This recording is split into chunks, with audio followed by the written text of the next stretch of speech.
I'm Rachel Minyoung Lee, Senior Fellow with Korea Program and 38 North at the Stimson Center. We're gathered today for a very special webinar and one that is near and dear to my heart.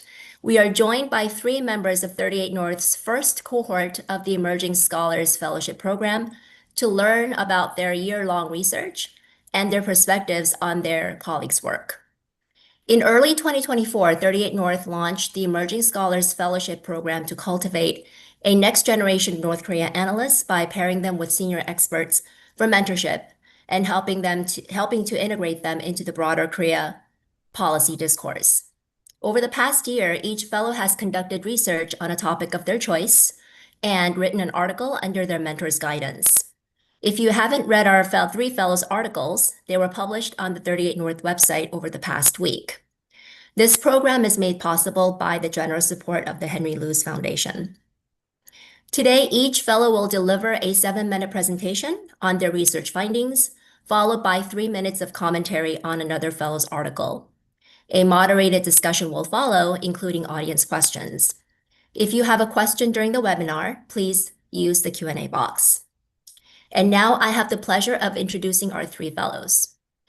Ludovica Favorado is a research trainee at the Italian Institute for International Political Studies, where she focuses on contemporary geo-economic challenges in the Asia-Pacific.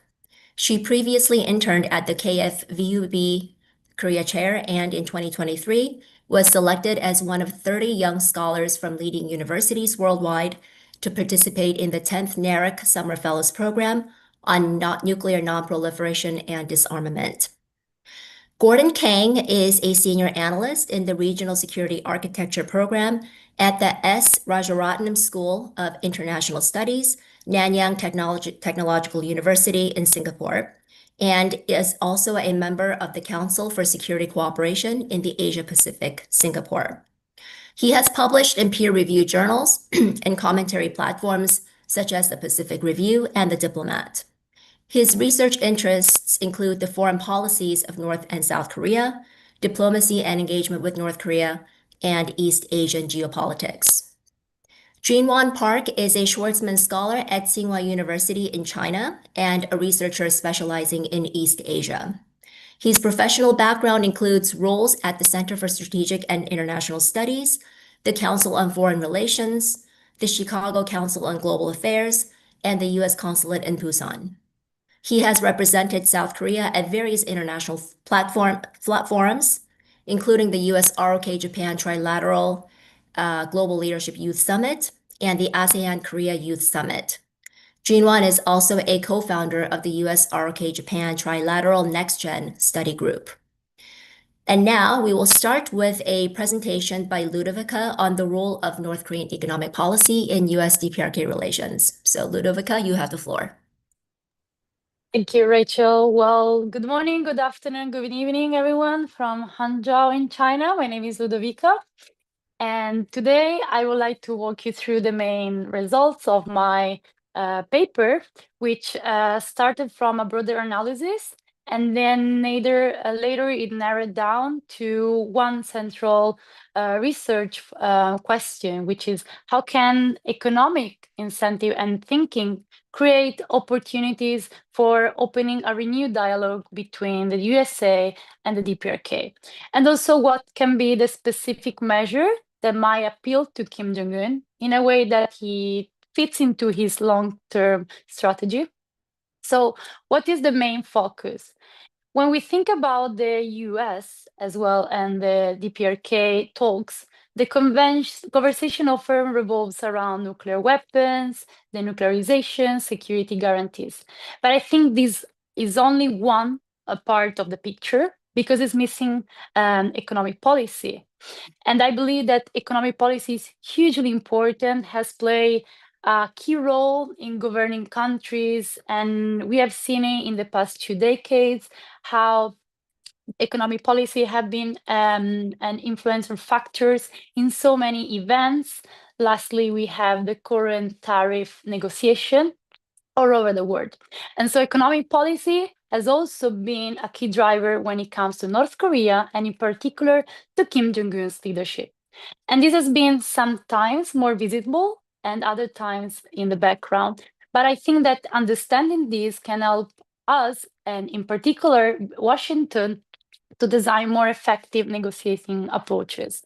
Just to give you a brief summaries, between 2012 and 2018, Kim Jong-un approached to some reforms that have brought measurable improvements when it comes to both the citizens' living condition as well as economic growth. And in the paper, you can find some data supporting this. But what I want to highlight is what has been described by many, this period, of course, as the reform without openness. So you have selective modernization, but of course, within the regime's control. And you also had, of course, external shocks. For example, the UN sanctions starting in 2017, as well as the failure 2019 Hanoi summit and the closure during COVID, which have reversed this progress.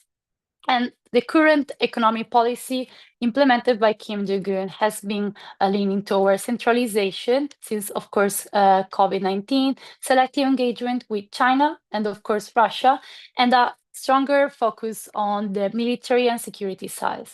But what I want to try to show the scope is that economic thinking can be also an opportunity, because I try to explain it by focusing first on the economic policy across the three key leadership. And I try to give a brief overview in the paper, in the first part of the paper, in order to show how Kim Jong-un approach compared to his father and grandfather has been focusing more on this economic side, and that I show a more open approach toward it. And on the other side, I try to link these events with the internal policy shift connected to key moments in the US and DPRK diplomacy, especially under the first Trump administration.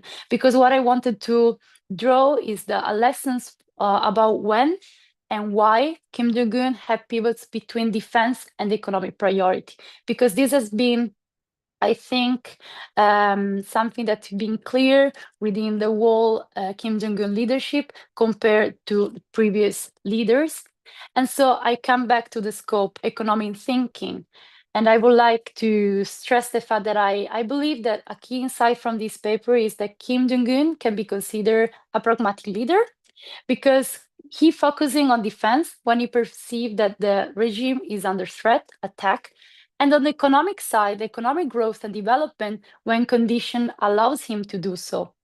And so I believe that by presenting measures, especially on the economic side, that can be visibly supporting the agenda, the modernization economic agenda of Kim Jong-un, without undermining the security aspect, maybe Kim Jong-un might be more willing to reopen the dialogue with the United States, and in a way maybe move back toward economic focus.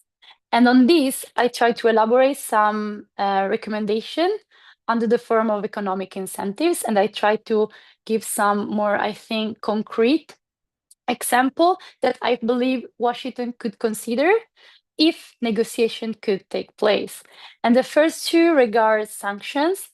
Particularly, the first one is the gradual conditional lifting of UN sanctions on civilian sectors only. And this in particular should be linked to symbolic DPRK steps, especially when it comes to maybe the halting of certain ICBM tests toward the US mainland.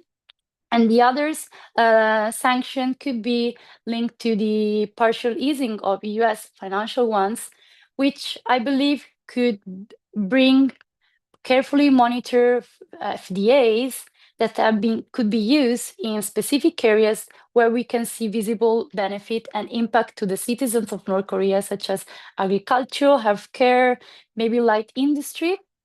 And this is linked to another economic incentive that I present in the paper, which are co-development projects. What does it mean? It means try to introduce advanced technologies and techniques that are, for example, introducing smart grid technologies, or, for example, renew energy. So all techniques that can help civilians, and so bring benefit to society as a whole, without actually granting those sensitive technologies. And I think last incentive that is more indirect compared to the other one has an indirect effect is encouraging diversification, because in this way, getting more from the US on the economic side can make DPRK in a way less dependent on its two key partners, which are China and Russia. So I just try to give a brief overview of my paper. And of course, if you have questions, I'm more than happy to answer those. But just to conclude, I want to stress that the scope of my research is not to suggest that economic incentives should replace the goal of total denuclearization of the Korean Peninsula. But I think that if the US just stick on with its focus on security and deterrence, maybe Washington might risk missing an opportunity for reopening the dialogue. Instead, by adopting and engaging with an approach that is more toward Kim Jong-un economic ambitions, it is possible to open maybe a parallel track to diplomacy. And so in a way that it builds trust through an action for action framework. And so maybe revive dialogue that's been frozen for too long. So this is I think the main argument of my paper. So thank you. Thank you very much. Thank you very much for that, Ludovica. Next, we will hear from Gordon on the prospects for North Korea's engagement with Southeast Asia. Morning, good afternoon, good evening. Hello, everybody. Thanks for the opportunity to share my research today. So, as Rachel mentioned, my name is Gordon Kang. I'm a senior analyst at RSIS in Singapore. I'd like to extend my thanks to 38 North for this opportunity and to my mentor, Ken Husted, for his guidance throughout this process. So, I'll be presenting my findings from my article today, which assesses North Korea's recent diplomatic re-engagement in Southeast Asia following its prolonged COVID-19 isolation. So when we cast our minds back to August 2023, as North Korea first reopened its borders, hopes for diplomatic refresh quickly faded in the months following. So Pyongyang adopted a stronger anti-Western posture, renounced peaceful reunification of South Korea, and deepened its military cooperation with Russia. Yet alongside these shifts, North Korea has also sought to revitalize ties with Southeast Asian states. So the question which my article thus poses is why, to what extent this has been the case, its patterns and constraints, and what this means for the region and for future engagement. I argue that North Korea finds itself today in an opportune strategic position and looks to Southeast Asia as an alternative avenue to bolster its political legitimacy, explore potential areas of cooperation, and hedge against diplomatic isolation. So it is important for us, however, to first place Southeast Asia-North Korea relations in its historical context.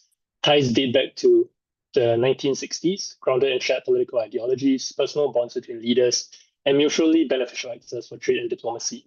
Vietnam and Laos, as fellow communist states, were particularly close partners. Relations with Cambodia and Indonesia were predicated on strong personal friendships with Kim Il-sung, being Prince Norodom Sihanouk and President Sukarno, respectively. But while there were peaks and troughs over the decades, relations began to take a significant hit from 2017. So despite the positive atmosphere surrounding the Singapore and Hanoi summits, UN Security Council sanctions and concerns surrounding North Korea's illicit activities in the region curtailed much of the engagement. The COVID-19 pandemic further sealed North Korea from the globe. Against this backdrop, North Korea's post-pandemic resumption of high-level contacts with Southeast Asia, though more limited in its outreach to Russia or China, thus warrants attention. So since reopening, North Korea has dispatched two major delegations to Southeast Asia. In March 2024, Workers' Party of Korea delegation visited China, Vietnam, and Laos. In September 2024, Vice Foreign Minister Park Sang-gil toured Vietnam, Laos, Thailand, and Indonesia.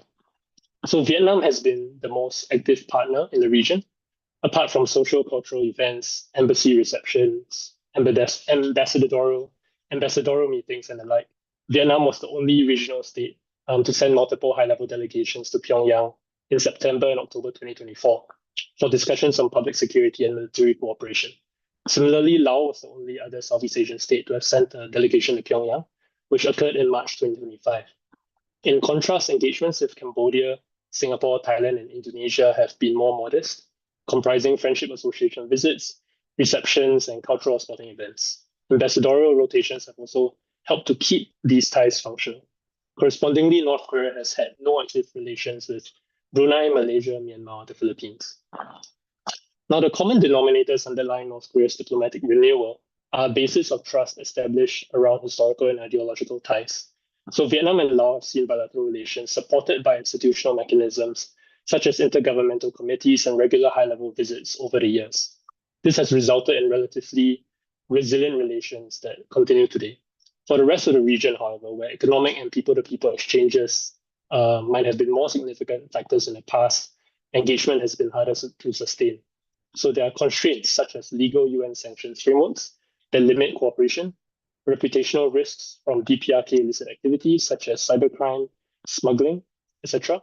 And importantly, more immediate and urgent geopolitical considerations as ASEAN member states navigate US-China tensions, a changing geoeconomic and multipolar environment, and institutional challenges to regional rules-based systems. Though nevertheless, current activities show efforts to maintain diplomatic relations, and this is likely reflective of Southeast Asia's unique capacity to engage Pyongyang. So while North Korea retains an image as a latent security concern, ASEAN's principles of diplomacy, centered around respect for sovereignty, neutrality, and non-interference, results in a mutual interest on all sides to maintain cordial and functional relations. North Korea's continued membership in the ASEAN Regional Forum offers multilateral avenues for both formal and informal diplomacy. So the region's track record, notably the Singapore and Hanoi summits, underscores its credibility as well as a venue for dialogue. As a diplomatic hub, Southeast Asia thus offers a flexibility that Pyongyang would find difficult to find elsewhere. So what does this mean for the region and future engagement? Well, should global conditions align, whether through changes in US policy or toward North Korea, or as a recalibration of Russian or Chinese ties with North Korea, Southeast Asia could serve as an intermediary space for facilitating engagement. For regional states, this suggests a timely juncture to consider proactive yet cautious approaches to leverage neutral ties with North Korea, while simultaneously safeguarding their interests. So encouraging Pyongyang's participation in non-sensitive legal areas such as education, culture, and humanitarian aid might still be feasible, particularly if done through institutional means, be it in existing ASEAN or UN mechanisms, or more innovative unilateral formats. So for external actors, constructive engagement will require respect for regional norms and sensitivity to Southeast Asia's strategic priorities. Ultimately, patience, political will, and alignment of interests will be necessary for progress. So to conclude, North Korea's post-COVID diplomatic renewal in Southeast Asia is cautious but intentional, with Vietnam and Laos at its core. While practical constraints persist, the region's neutral platforms and historical ties position it as a potential bridge for future engagement. The challenge and opportunity lies in sustaining these channels in ways that serve both regional stability and long-term diplomatic flexibility. Thank you, and I look forward to your questions. Thank you very much, Gordon, for that presentation. Last but not least, Jinwan will discuss the evolution of DPRK-Russia relations in the Kim Jong-un era. Thank you, Rachel. Good morning in DC, evening here in Korea and Asia. Thanks for having me today. First, I want to thank the whole entire 38 North team, including Jenny, Rachel, and Elena, for providing this invaluable platform for emerging scholars like ourselves to share our research and to engage with each other. Rachel was my mentor throughout the whole program. I sincerely thank you again for all the lessons that you've taught me. It is a privilege to join this discussion today and to present findings from my research on a diplomatic practice that's called greetings diplomacy.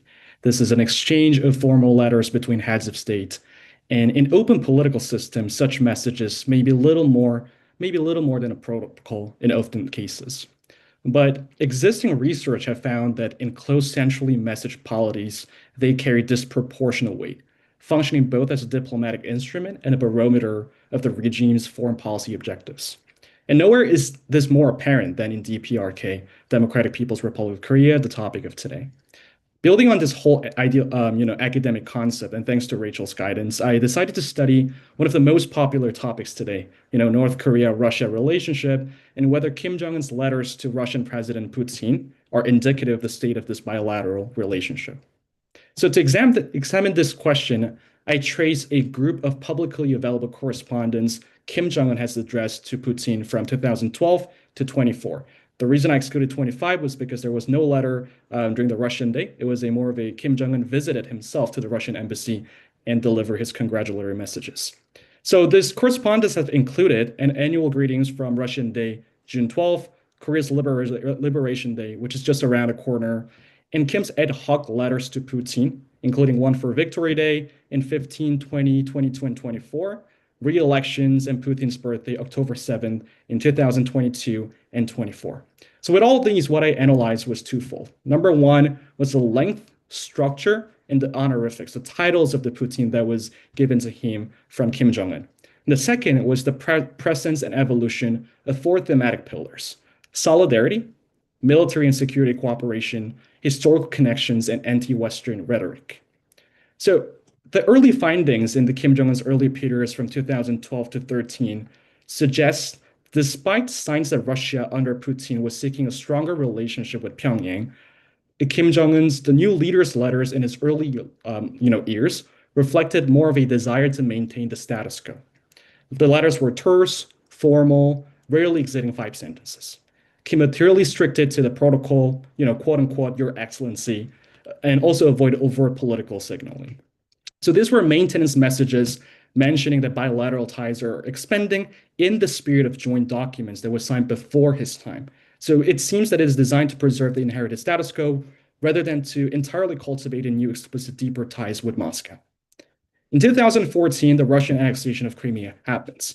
And following this event, the tone of the latter shifted modestly between 2014 to 17. Kim began to speak of broadening and advancing ties and frame cooperations in a more shared geopolitical context. You can see that in the article that I lay out subtle undertones of joint resistance to Western pressure that has emerged from this period, even as Moscow supported UN sanctions on Pyongyang against its consecutive nuclear missile testings. The year 2018 was more of a year of continuity. Despite Kim's headline, grabbing summits with Beijing, Seoul, and Washington, letter to Moscow remained mostly unchanged. There was no notable progress in both the North Korea-Russia relationship and also the letter sent to Putin. April 2019, Kim Jong-un and Putin hold a summit.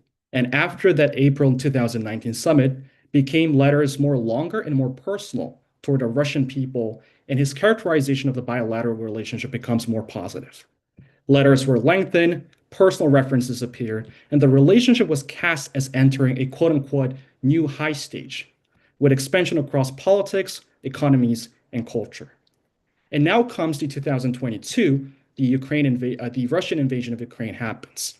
And the Russian invasion of Ukraine, throughout my article, marked a decisive pivot point and the biggest inflection point. During this period of 22 to 24 and 25, Kim's rhetoric became unreservedly solidaristic under 4 underpinnings and clues. A, the length and frequency of the letter has significantly increased. Second, the letters began to adopt Moscow's ideological lexicons, like quote-unquote multipolar world, smashing imperialism, which were often used in the Moscow's letters and statements, describing the whole invasion situation. Third is the unreserved references to support and solidarity to Russia, such as unbreakable relationship of the comrade in arms mentioned in 2024 Russia Day letter. Last but not least was a warmer and personal references to Putin, moving from Your Excellency in 2012 to Comrade President Putin, and by 24, the closest comrade Vladimir Putin.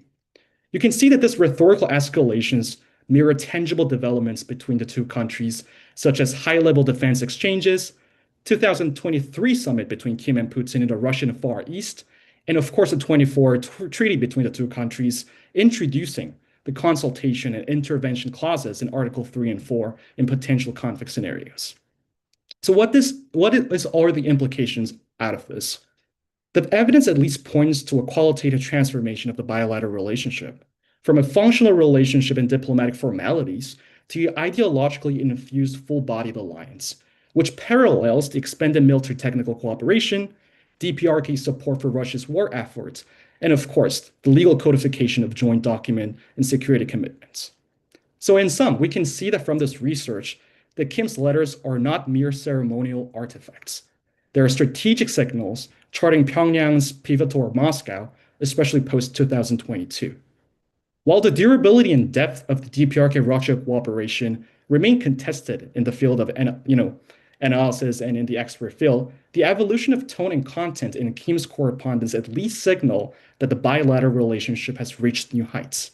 And this suggests eventually that the relationship may take root in a more durable foundation than what was initially perceived as a short-term transactional exchange, increasing the probability that Russia could assume a supportive role in any future conflict involving DPRK. I think the final conclusion for me finishing this research was that we often watch missile tests or summits for strategic lenses or strategic clues of what the two countries are looking for. But what this research has taught me for personally is that sometimes the clearest signals of strategic directions come printed on official stationery. That was my conclusion, and looking forward to engage with other scholars. Thank you. Thank you very much, Jinwan, for your presentation. Next, each fellow will take turns commenting on another fellow's presentation. And so, Gordon, we will start with your comments on Ludovica's presentation. Sure, thanks very much. Ludovica, I thought the paper did a very good job of situating North Korea's economic changes within the broader arc of Kim Jong-un's leadership and tracing it through the different administrations. I thought it was very interesting, provided a very accessible outline for us to refer to. I think this historical framing also helps us to get a better context of the broader economic development and gives us linkages to pinpoint the domestic imperatives driving them. I think, which is important to gain that more holistic view in terms of engaging the DPRK. So I appreciated as well your empirical grounding using the Bank of Korea data and SNU defector surveys to strengthen the argument. Right. At the same time, we could also consider complementing these with Chinese customs data or other trade proxies to provide an additional layer of comprehensiveness, given the well-known limitations of North Korean statistics, of statistics studying North Korea rather. So if I understand correctly, your argument is that state economic reform measures and other economic initiatives can be read as both genuine domestic reforms and as potential indicators of diplomatic opportunity. So you also suggest that targeted sequence sanctions relief, especially in sectors like agriculture, healthcare, and light industry, will create openings for renewed engagement. So I think this is a strong set of concrete recommendations, and it's very timely as we consider how the US could maybe reopen its dialogue with North Korea. But it likewise leads to my two questions, which is that in the event that geopolitical flashpoints do not change much further than is currently the case, what can the US offer to the DPRK that China and Russia will not be able to provide? And likewise, how would you envision that the US manages its relations with China and Russia as potential partners or rivals vis-a-vis other flashpoints which it deals with, as it balances the value of reopening dialogue with North Korea? So in essence, I think you've developed a really strong paper. I appreciate that there's a word limit to our articles, so of course you can't address these necessary points. But I think you put yourself on a really good footing for further research down the line and expansion of your article. So yeah, I really enjoyed it. Thank you. Thank you for that, Gordon, and for your questions as well. We are going to hold off on answering those questions for the moderated session. So next, Jinwan, please, if you could comment on Gordon's paper. Thank you. Yeah, sure. Gordon, I basically really enjoyed reading the article. I myself was very uninformed in terms of the very topic that you chose, so I genuinely was very informative and thought-provoking. I think there are basically three comments/questions that I wanted to share with you today. Was that first, I feel like the article does an excellent job in explaining ASEAN's unique position vis-a-vis North Korea and the diplomatic entanglement that it has with the current countries, and how this country, Southeast Asian countries, can serve as a meaningful diplomatic channel if engagement with Pyongyang were to resume. As the article explains, I think we already have mechanisms like ASEAN Regional Forum, ARF, which houses both Koreas, and also the upcoming ASEAN chairmanship, as you mentioned, in Singapore in 2027, Thailand in 2028. I feel like this together put to potential for ASEAN to expand its role with North Korea. I felt this to be especially relevant now, as the new Lee administration in South Korea had itself signaled a willingness to re-engage, removing like border loudspeakers. And just this morning in the cabinet meeting, has publicly stated that it has an intentions to restart the conversation with North Korea. I feel like against this backdrop, Southeast Asia's value as a venue for summer like summitry and diplomatic exchanges feels particularly strong. So in that vein, I really enjoyed the article and was very helpful for me to understand the whole landscape. Second, it was more about my personal reflection, and I really appreciate Gordon's point on the need to, quote unquote, advance scholarship on DPRK affairs so that regional states can take more proactive approaches that leverage their neutral ties with North Korea. And for me, this speaks to a broader challenge in IR sphere, how some countries and issues are locked in stereotypes and treated as monolithic. So expanding this scholarship in these areas allows for more nuanced discussion and policy thinking. And in that very sense, I think this program, in my view, was exactly the kind of effort that can help achieve that. So thanks for the shout out for the program, I think. Finally, it's more of a question. Out of my mere academic curiosity is that I found the discussions on the divergence among ASEAN member states toward North Korea informative and thought-provoking. Because on one hand, Vietnam and Laos, as you mentioned, maintain limited but active diplomatic ties. On the other hand, Malaysia and the Philippines have strained relationship, and Singapore somewhere in the middle. So this naturally led me to a question, like given ASEAN's, from what I understand, consensus-based decision-making role, will the chairmanship of Singapore in 27 or Thailand in 28 be sufficient or enough to shape a united approach to Pyongyang? Or is it more realistic for neutral countries like Singapore or Vietnam to take on hosting roles, as we saw during the earlier summitry period between Trump and Kim? And lastly, from Pyongyang's side, like Pyongyang's perspective, would they prefer institutional engagement with ASEAN as a whole, or selective bilateral diplomacy with more neutral members, especially given tensions with certain member states within the whole frameworks? So that was my comments slash questions. Genuinely enjoyed reading, and thanks for providing such an informative insights. Thank you for that, Jinwan. And Ludovica, finally, please comment on Jinwan's paper. Yes, sorry, can you hear me well? Because I completely lost connections and I had to reopen the Zoom app twice. So I hope you can hear me well. We can hear you. Can you hear me? We can hear you. Yes. Okay, perfect.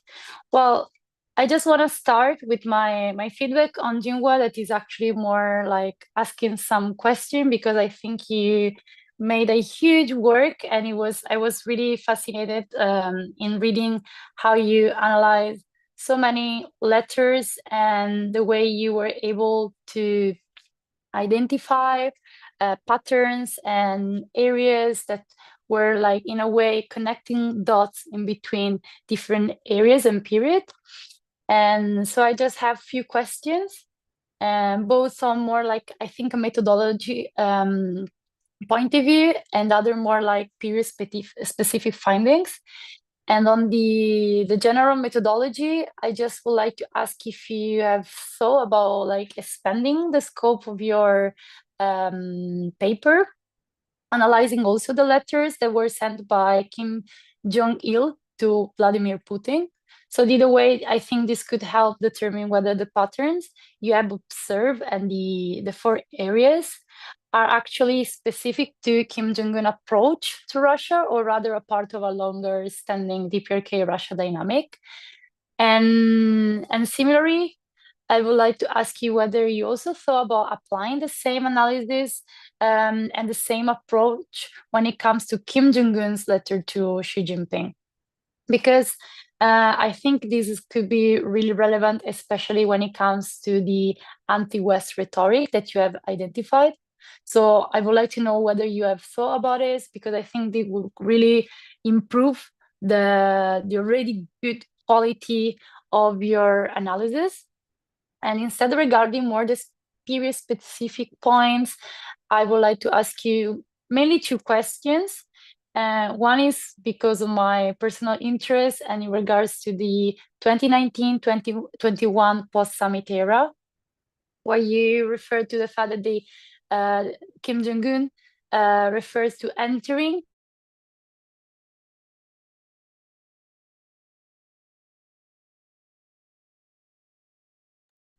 Ludovica?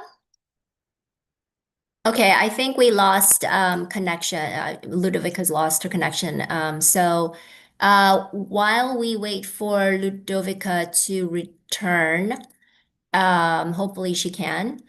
Let's proceed with our next segment of the webinar, which is a moderated discussion.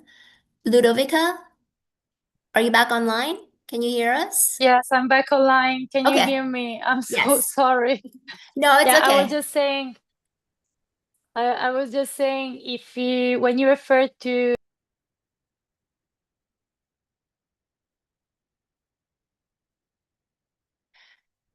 Okay, I apologize for the connectivity issues.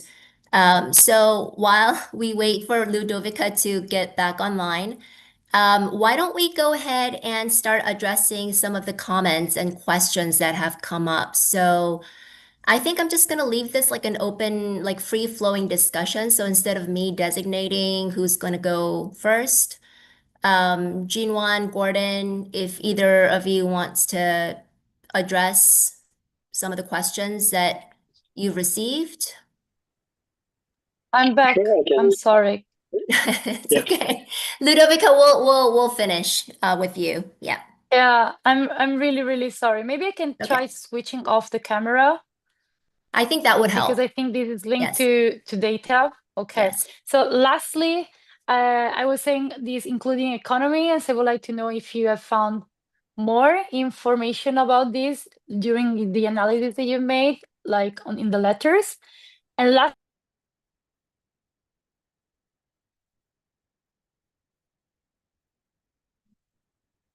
Okay.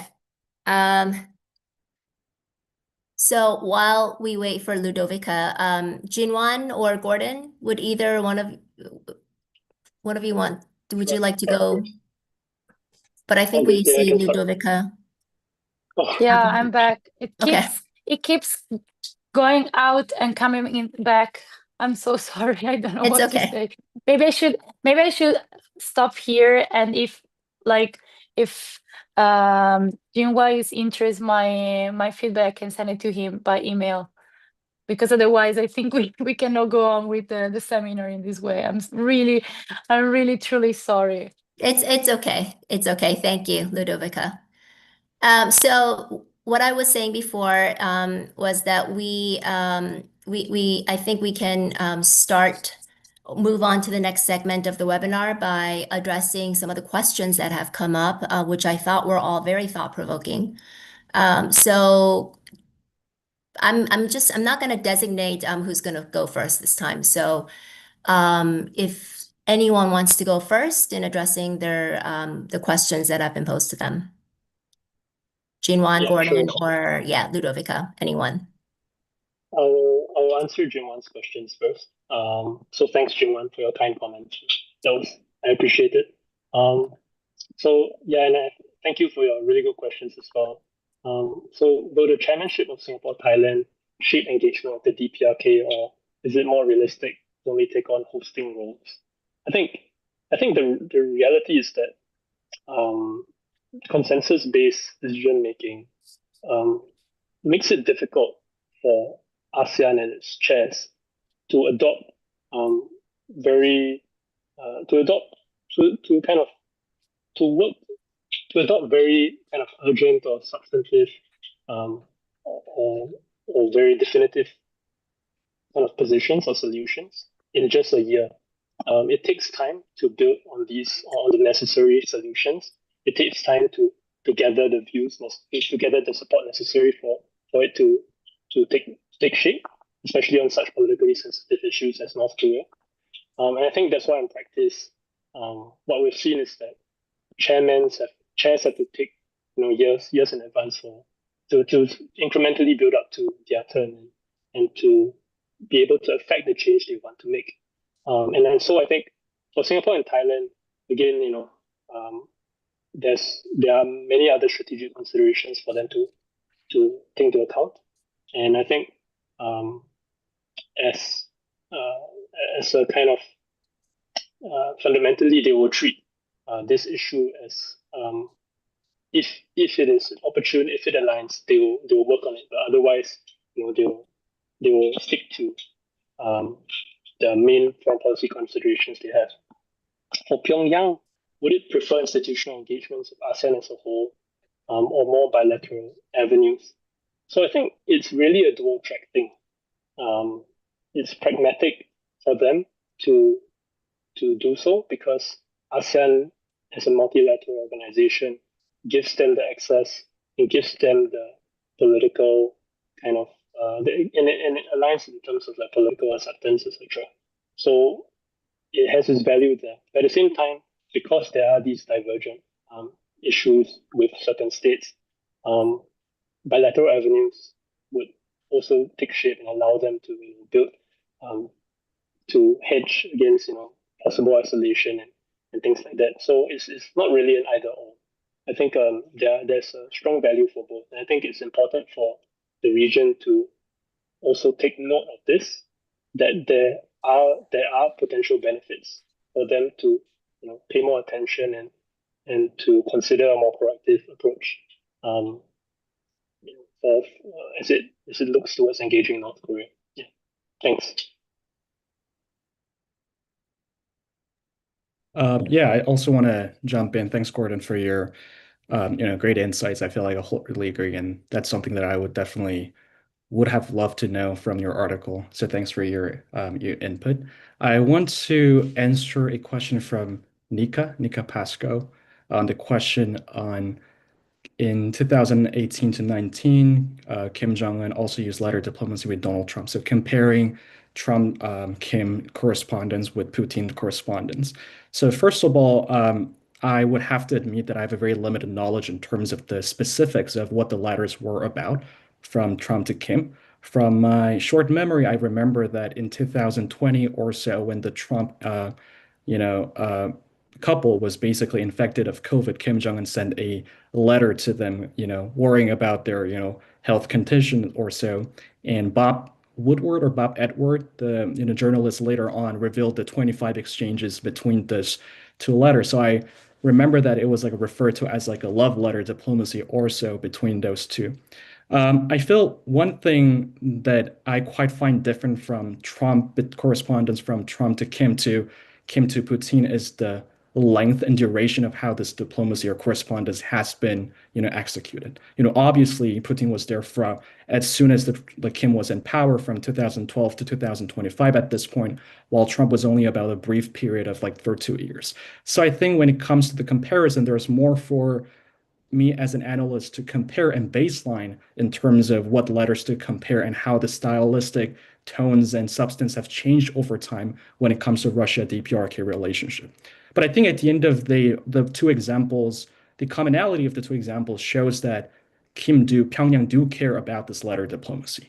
As the earlier research have, argued and explained, this letter diplomacy especially plays a significant role within the decentralized government authoritarian states. And I think it clearly shows how, in both cases, shows the political salience from Pyongyang's perspective of the relationship with Trump, personal relationship with Trump, as with personal relations with Putin over time, as we've seen after the Ukraine war. So I think there's definitely a difference. I don't have specific information in terms of a specific substance, but I could see that there is difference of a length, gives a different reason and analytical perspective for me to research on the Kim-Putin relationship.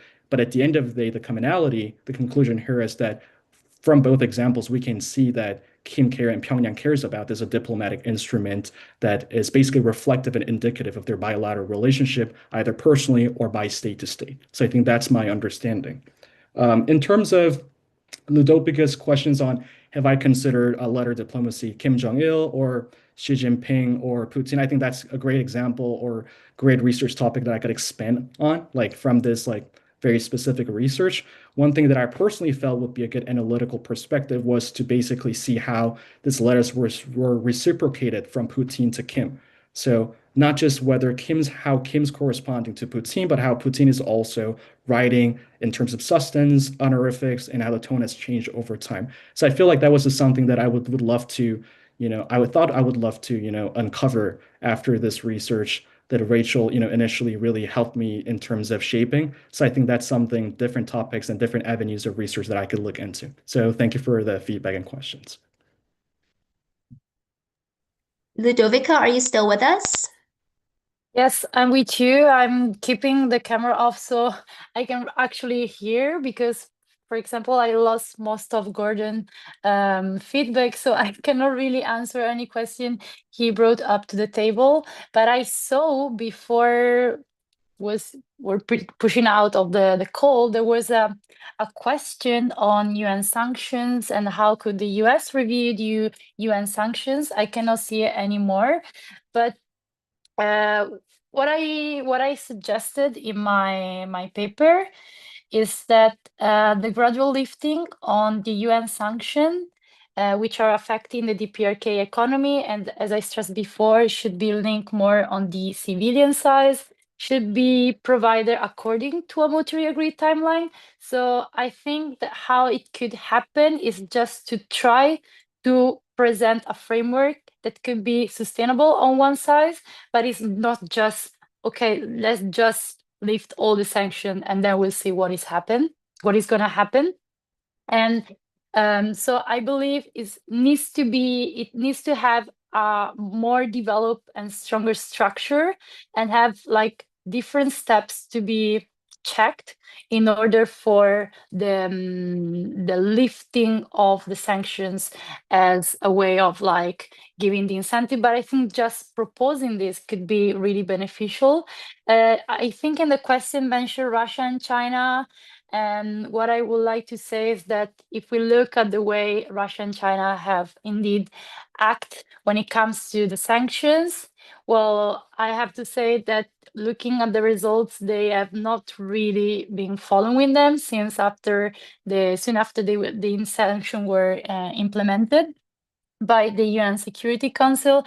So I think on the Russia side and China side, it would be less a problem. And I thought about focusing on the US because also if we look at, I personally believe, Trump factor, this is really interesting because Trump tends to be really disinterested in the multilateral frameworks and rules. So I believe that when it comes to making these possible incentives, it will be more open to have a direct dialogue with the DPRK, and it could be like this proposal more accepted positively by Russia and China, I personally believe. But this is just a proposal that I came up with together with my mentor. And I cannot really read any other questions, so I'm not really sure. Maybe I can try to look at the Q&A right now. I don't know if Gordon wants to like repeat mainly, maybe, I don't know. I sure. think sorry, just Gordon, sorry, to interject. So Ludovica, going back to your question about whether you've addressed most of or all of the questions, I think you did a pretty good job of providing broad strokes comments. I think one sort of overarching theme from the questions related to UN sanctions is whether what the US proposes or might propose might work given all of the differences in opinion within the UN Security Council. So I think maybe the bigger question might be, I mean, I don't see China and Russia opposing to the idea of lifting sanctions, but maybe the bigger problem might lie with the UK and France. That's my personal view. But Gordon, if would you like to briefly maybe repeat your questions to Ludovica? Sure. So the two questions were, in the event that geopolitical flashpoints do not change much further than is currently the case, what can the US offer to the DPRK that China and Russia will not be able to provide? Secondly, how would you envision the US manage its relations with China and Russia as potential rivals or partners, as it balances the value of reopening dialogue with North Korea? Thanks. Thank you, Gordon, really. Thank you for repeating your question. Well, first of all, I think that while, yes, the DPRK currently really benefit from its strong ties with China and Russia, I believe that there could be incentive that US could provide uniquely or at least facilitate that really go beyond what Pyongyang can obtain from its two main partners.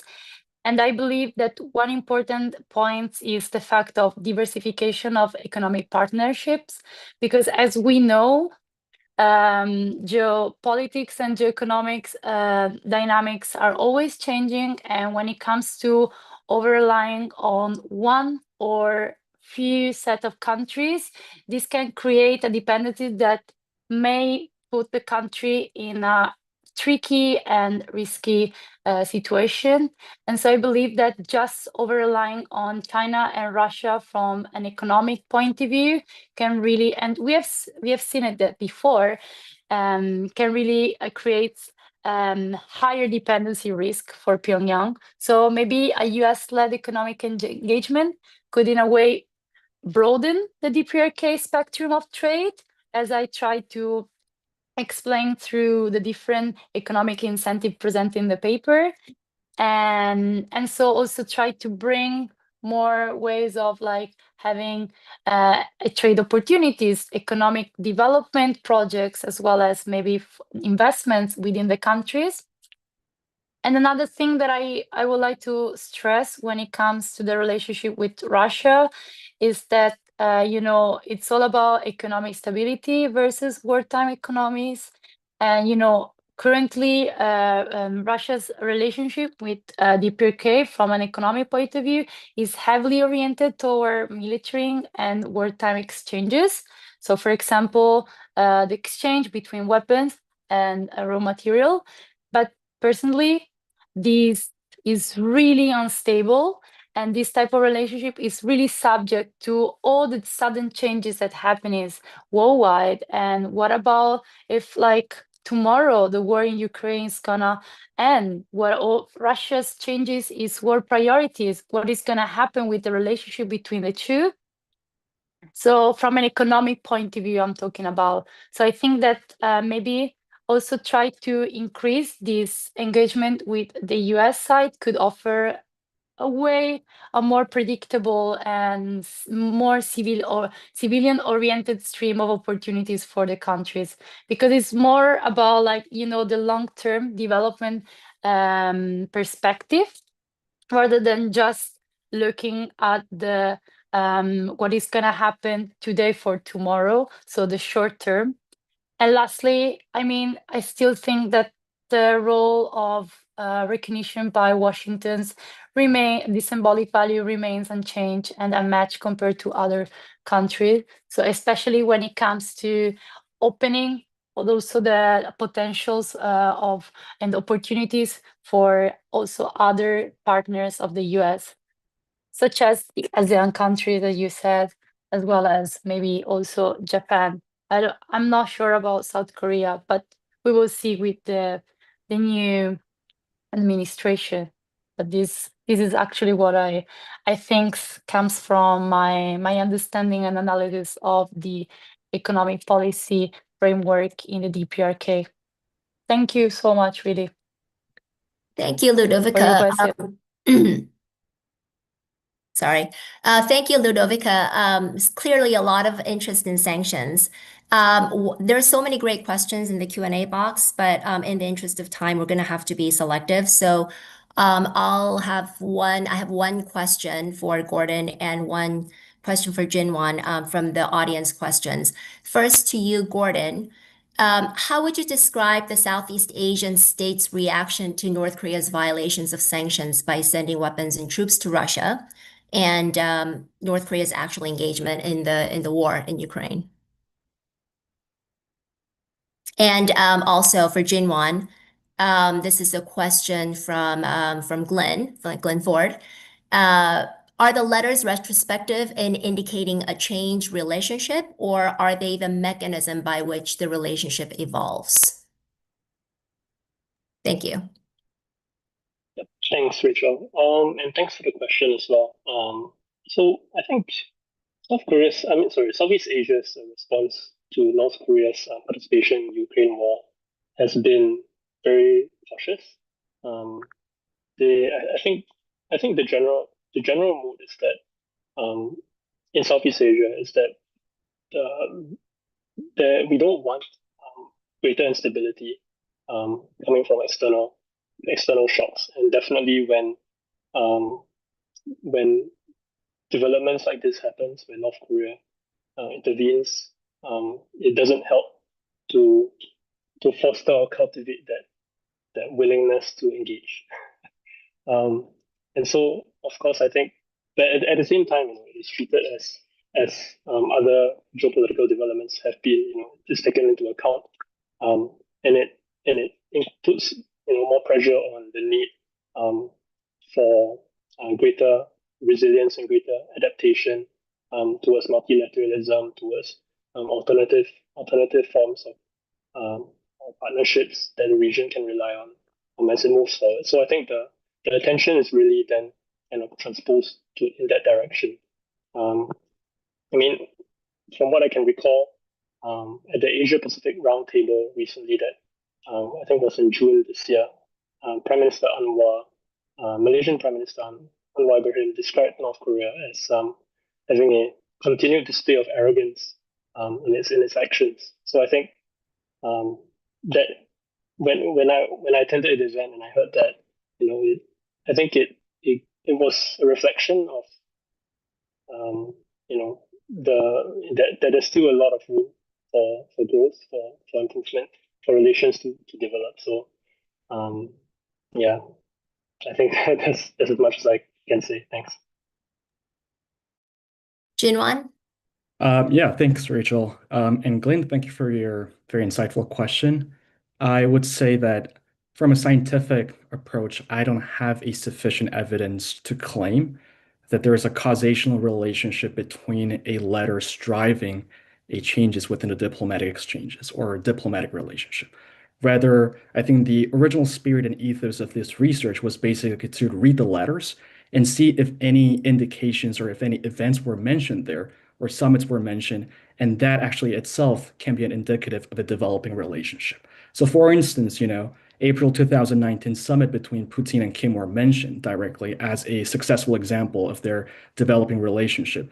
2023 for its summits was also mentioned, 2024 meetings were mentioned, and it seems like this events for letters to refer to these events and directly, let's say compliment and praise this like kind of events and summits seems to be function as a role of reaffirming what has been already being like published, already being like promised, or at the same time, showing the international and domestic audience that there's a developing relationship between the two. So what I could say for sure is that it's not a chicken or egg, it's actually both. You can see that basically a lot of the events or a lot of the accomplishment between the developments between the two countries are reflected in the letters, showing that these two countries, or at least Kim Jong-un, cares about the accomplishment and try to reaffirm what has been accomplished. But at the same time, by mentioning this, we can infer to an extent that this, like Kim Jong-un or the Pyongyang's leadership, cares about what has been accomplished and wants to develop and to expand to an extent. I think it's a stretch in terms of a logic while saying that letter itself drives the diplomatic exchanges or diplomatic developments. I would say there's no clear causational relationship, but there's strong indication that this is an indicative of bilateral relationship, at least from what I've studied for 2012 to 2024 letters. Jinwan, thank you for that. Just one quick question for you, if you can answer this in less than 30 seconds. Did you notice any difference in the English and Korean versions in terms of tone? I think my original research was done in Korean, but then later on we were trying to put like translated version into it. And I feel like, always translation is imperfect. So I feel like there were some tones that were missed. But what I could definitely, notice for sure is that, the letters from 2022 to 24 from my Korean language proficiency at least seemed very personal and very reflective of the heightened relationship. I would say there was no like strong, stark differences, but because I wasn't comparing each words and every words, but I feel like I was picking up certain words that could be an indicative of a, trying to explain the bilateral relationship development. Thank you, Junwan, and we're up for time. As always, we always seem to run so short of time, and there are so many great questions and so many more issues and points to discuss. A huge round of applause for Ludovica, Gordon, and Junwan for their excellent presentations today. And to our audience, thank you very much for attending this event, and please stay tuned for a public webinar featuring research from 6 members of our second cohort of the Emerging Scholars Fellowship Program next year. Until then,